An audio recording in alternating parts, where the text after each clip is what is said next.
Simon Adams is the Executive Director of the Global Centre for the Responsibility to Protect. He joins us live now from New York. Thank you very much for speaking to us. Of course, we're talking about hundreds of thousands, more than 500,000 refugees who've fled into Bangladesh. Aside from the dangers facing them, it's also about the risks once they get there. There isn't enough aid reaching them. What more should be done by the international community to help these people? Well, first of all, thanks a lot for having me on, Marion. I really appreciate it. And I think your report showed very clearly there the huge humanitarian crisis that is taking place in Bangladesh as a result of ethnic cleansing that is happening in northern Rakhine in Myanmar. I think there's much more that the international community could do. I think at the moment they're addressing this as a humanitarian crisis, and we need to get aid and support to those poor displaced people. But I think it's very important that, for example, the UN Security Council comes out and passes a resolution. It met yesterday for the first time in 8 years, it must be said, to discuss the issue of Myanmar.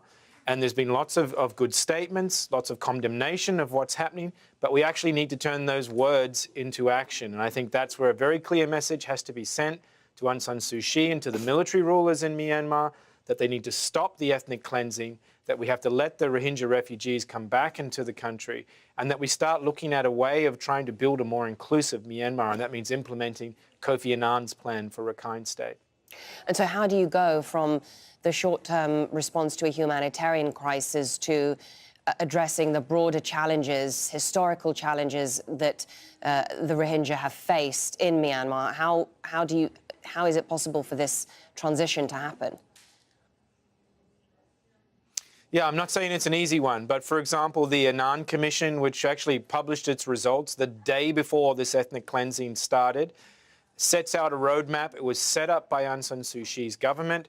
It's about how to actually end the crisis in Rakhine and to look at some longer-term changes that need to take place in order to end the persecution of the Rohingya, who are one of the largest groups of stateless people in the world, who've been systematically stripped of their citizenship, who are not even allowed to marry or live where they want because of local laws. And it starts to address that situation of extreme discrimination and to deal with some of the underlying issues. So that's something that definitely needs to happen. So we have an emergency situation that needs to be dealt with straight away, and we have a longer-term crisis regarding the persecution of the Rohingya as a group. What are the obstacles to addressing both the short-term emergency situation and the long-term status and position of the Rohingya in Myanmar? Well, I think there's many impediments at the moment. I mean, I think we have a problem in that there's divisions inside the Myanmar government between obviously the military, who hold a huge amount of power, and the government of Aung San Suu Kyi.